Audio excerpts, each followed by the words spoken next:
Welcome to this first in our series of studies of the four Gospels, where this week we'll be reflecting on the miracles in St. Mark's Gospel. St. Mark's Gospel was considered the first of the four Gospels to be written, and scholars are not really sure who Mark is. He's not mentioned in the text at all. Indeed, scholars have speculated that perhaps the young man that was seen running from the Garden of Gethsemane when Jesus was captured might be Mark himself. An allusion that Mark adds to his text because there's very little reason why else a young man would be mentioned running naked from the garden. But whoever he was, to be honest, it matters less than the work of literature that has been left to us. For me, Mark's Gospel, for many reasons, is perhaps the most incredible work of literature in human history. So the Gospel of Mark is described as being pretty breathless. It's a very fast-paced narrative. Jesus is seen going into the synagogue and then going into a house and healing somebody. And one of the interesting features of the Gospel is how often he crosses the Sea of Galilee, going back to Capernaum, his home, going down to Bethsaida, the home of his fishermen friends, and then crossing over the water. Always he seems to be going backwards and forwards, and something happens and he comes back. Indeed, interestingly, scholars have worked out that if you take the timeline of the Gospel itself, all these things happened in perhaps only 3 weeks, if you take the actual timing that is laid out in the Gospel. Now, of course, that's not the case. The life of Jesus and the ministry of Jesus, we know, took place over a longer period of time. But it shows us that the purpose of Mark in telling the story is again very specific. He's not trying to give a historical lesson of events, but rather the events that he's describing are there for a different purpose. Now, as for the content of Mark's Gospel, what I want to say is, first of all, it is very structured. It is quite deliberate, the way Mark has written the words, written the content, and put together the stories and the parables that he's heard and learned about from the apostles. There are a couple of reasons we know this. First of all, he uses a particular writing style known as the chiastic structure, and this he uses in nearly all of the stories. It was a common Jewish idiom that was used, and the best way I can describe it is in letters. If we were to say ABC, CBA, for example, or ABCD, DCBA, or ABBA. These are all models of a chiastic style. And what it means is, let's take a simple one. You'd start with a particular story, like you may say that Jesus was with his family. And then you would continue to say something about the world. And then you might say something about the kingdom of God. And then you might return to the final outcome of the family of God. So it went family, kingdom, kingdom, family, A, B, B, A. And this is a repeating pattern throughout the Gospel. So it shows that it's very structured. The author has thought very deeply about what he's saying and how he's saying it and how he's reflecting that story to us. And scholars have traced this idea throughout the whole of the Gospel. Now, to the casual reader, you may know stories from the Gospel. You'd know about the crucifixion, you'd know about the trial, you'd know about the Garden of Gethsemane, and maybe you are aware of many stories that come from the Gospel of Mark. But actually, there is a flow that goes from beginning to end, which is consistent. I talked about the breathlessness of the Gospel. Well, you will see that there is a story unfolding that is structured in the way it's being told, and at the centre is Jesus saying to his disciples, "Who do you say that I am?" and Peter proclaims, "You are the Messiah." And this perhaps is the heart of the gospel. And I don't want to give the answer away. I want it to come from your own reflections. But then at the heart of that structure, of this story that's being told, is a question perhaps for us too. Who do you say that I am?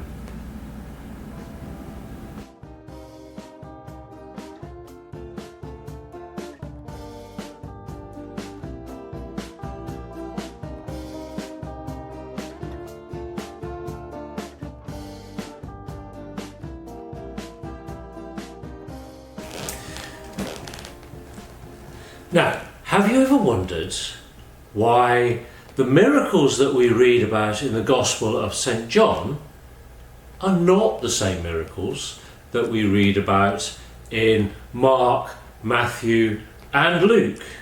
And we may wonder why the same miracles are reflected in Mark, Matthew and Luke. That's perhaps something for another day.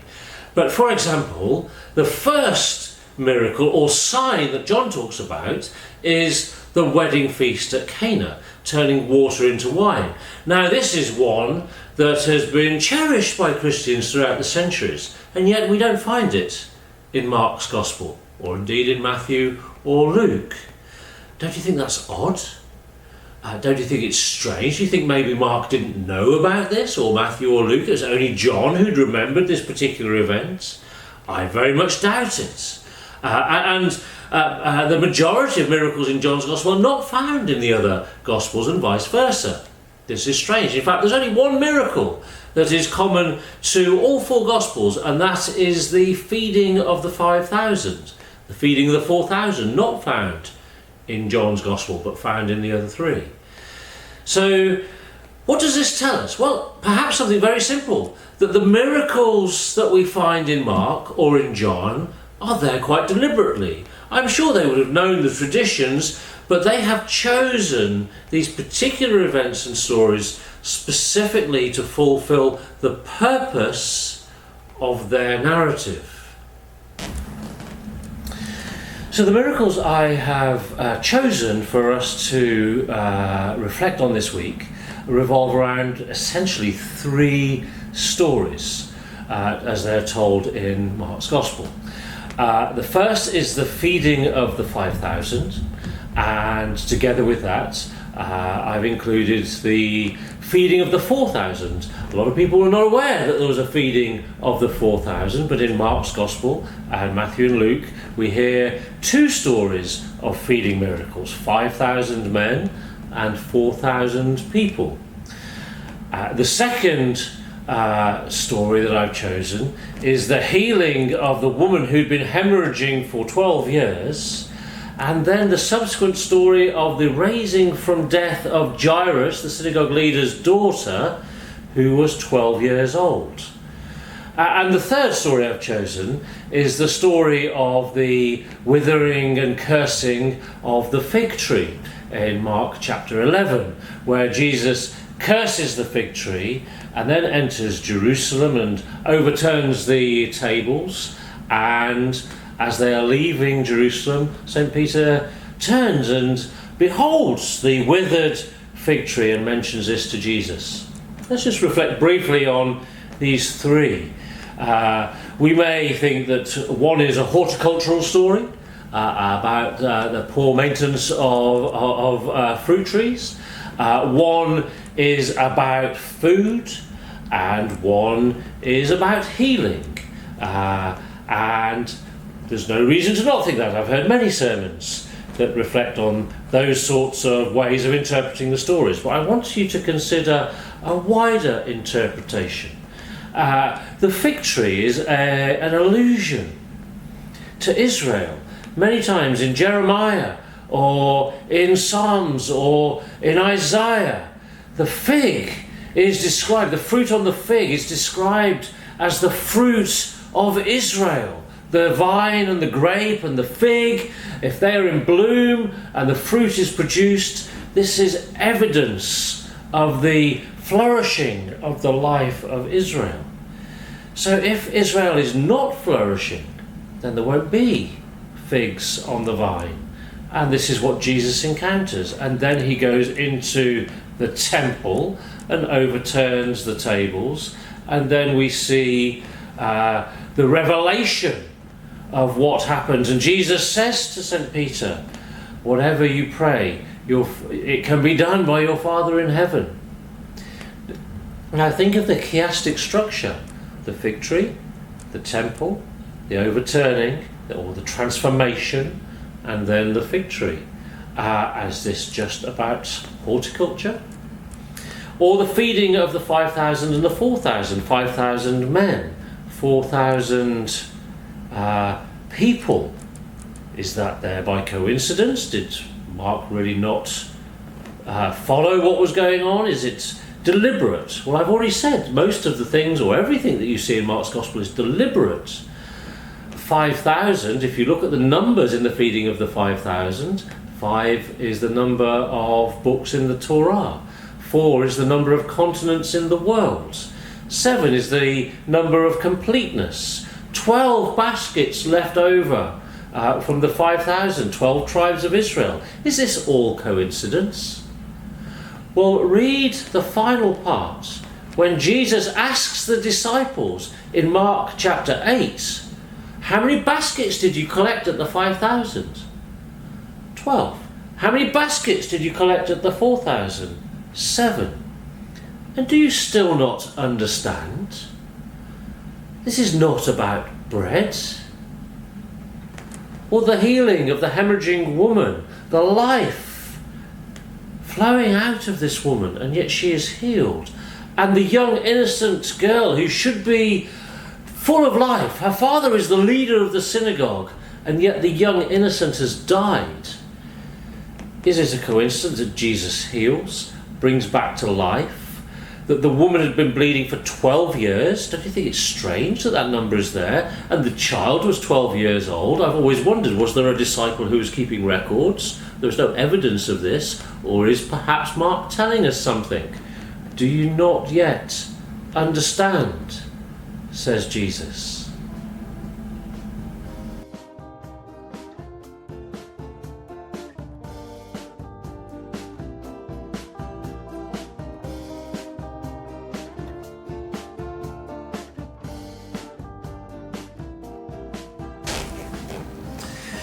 Now I want to tell you about 2 miracles that happened in my life. When I was a young boy, I'd started going to church, and I wasn't really a believer. I was intrigued by the whole issue of Christianity, and 2 very strange things happened to me. The first, it was when I was walking to church one day. I used to go down a road called Westwood Heath Road in Coventry, and it started to rain. And I had this sense, this really strange sense, just in my head to say, take your coat off, which seemed pretty counterintuitive at the time. It was heavily raining. I was wearing a duffel coat. It was keeping the water out. But I had this sense, take my coat off. So I did, and the strangest thing happened. Within seconds, a van pulled over. A fellow wound down the window and said, "Do you fancy a lift?" I said, "Thank you very much." And he took me down to church and dropped me off. Pretty weird. Okay. And I reflected on that a little bit. And then a second thing happened to me as I was starting to be really intrigued about Christianity. I remember thinking, I'll try a prayer. And I needed a job. So I prayed to God and I said, "Lord, if you exist, give me a job." And seriously, within 10 minutes, the strangest thing happened. My sister knocked on the door of the bedroom and said, "Martin, just out of interest," she was working at a pub called the Saracen's Head. She said, "They need somebody to do washing up. Do you want a job?" I said, "Yes, thank you very much." Very strange indeed. You see, to me, as a young Christian, miracles were those things that only God could do, over which I didn't have control, and that seemed to be confirmed by the way people talked about the miracles in the Gospels, as if they were some extraterrestrial magic trick. People talk about walking on water. Only Jesus was capable of doing that. Or they would talk about the feeding of the 5,000 and say only Jesus was capable of doing that. And sometimes I've heard people say, actually Jesus, in encountering such a person, encouraged people to share their food. What a lot of nonsense, I would say. Because if you read Mark's Gospel and understand the miracles and the flow of the miracles and what the Gospel is saying through the story of the miracles, a much greater truth is revealed. And that is, very simply, the miracle is Jesus. Not the fact that he can do these things. He is the miracle because he is the fulfillment of God's purposes. And if you think about that, that is truly miraculous. That God's purposes are fulfilled in the one man. So that at the heart of the story, where we've been asking, who is this Jesus? Peter proclaims, you are the Messiah.